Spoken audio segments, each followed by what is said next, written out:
In this video, I'll show you how to log out of Messenger on Android and iOS. This video is only for educational purposes only, so make sure you watch what I'm going to show you in this video.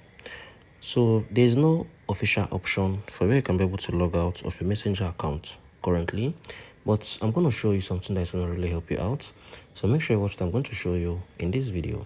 The very first step for you to do is for you to hold on to this, delete your Messenger app. Delete your Messenger app. Once you delete it, so once you have deleted it, go to Facebook, scroll down, click on logout. You can be able to log out. This is the second option that is going to help you. Then the third option, go to this settings, go to password and security, go to password and security. So you're going to be able to see where you're logged in. So if you click on where you're logged in, you're going to be able to see where you're currently logged in. So you can go there and log out of all active sessions. So this is how you can be able to do this. Let me know if this helped you below in the comment section. Thank you all for watching. I'll see you on the next video.